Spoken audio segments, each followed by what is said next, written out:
I was actually going to do art.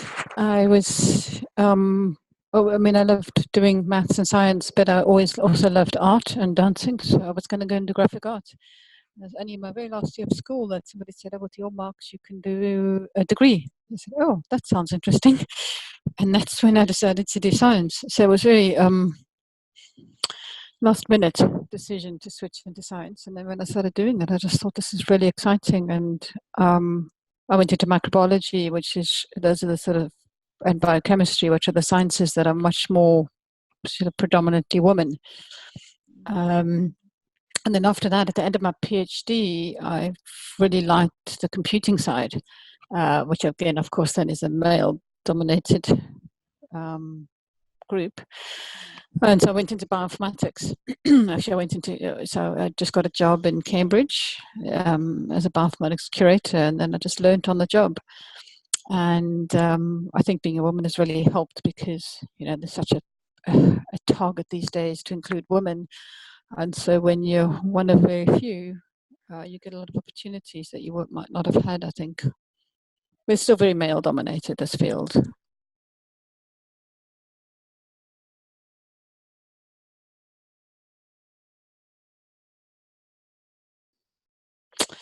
No, I think it was only obviously when you stop to have a baby.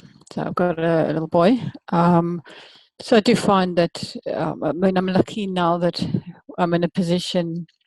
When I felt pregnant, I actually, straight after I had the child, I then interviewed for an associate professor position, which meant I was sort of in charge of my own group.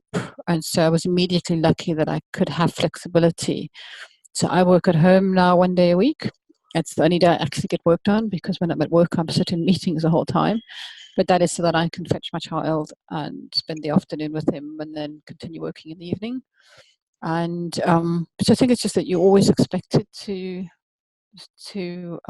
just, you know, be treated like everybody else, which is good. But, you know, sometimes I work with people in the US, and so I have conference calls at 10 or 11 at night.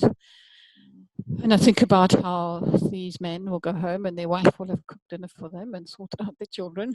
And I've got to go and do that. So I think about that quite often, that, you know, we've got to run a household, get the children to school, get them fed, get all the school uniform, and yet still have a full-time job. So I think that's some of the challenges, is having two jobs. Yeah.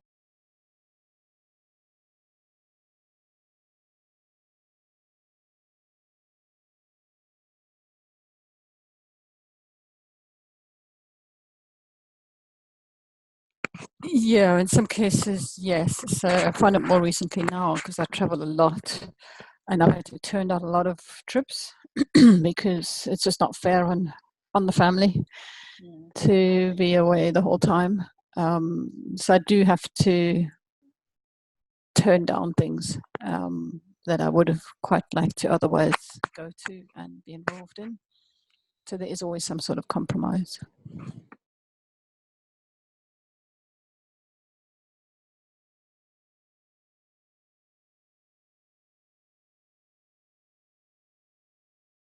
No, that's never really happened. I think I'm lucky in that the field that I've chosen is quite specialized, and there are not that many of us here at UCT. So it's not like they had much choice other than myself and two other people. So no, I think, but maybe it is because I built trust and that people can trust me to do a good job. So I don't know if it's a bit of that rather than anything else, but it's not like they had a huge number of other men to choose from.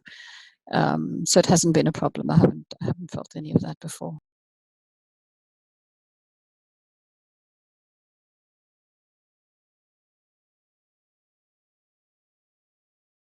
Have confidence. I think that's the biggest thing, is having confidence in yourself, to say, actually, you're just as good as anybody else and you can do this. And women just are able to multitask and do more than one thing at once. But also choose your priorities carefully. So if it does become overwhelming, choose what you know is going to have a bigger impact on your career. So now when I have to choose meetings that I need to go to, I choose the ones where I know it's going to lead to something important. or it's going to have an impact. So that if you do have to sort of not finish a paper or not do something, then just finish the things that are really important that people will notice. Contacts are really important. So if you get an opportunity to go to meetings, there's nothing better than face-to-face, and have the confidence to go up to people, introduce yourself and what you do and everything, give talks. That's where people get to know you.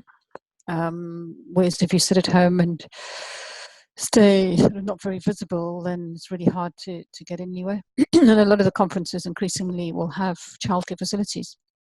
I'm chairing a big conference in Switzerland this year, and they are paying for childcare facilities so that working mothers can bring their children and still attend the conference.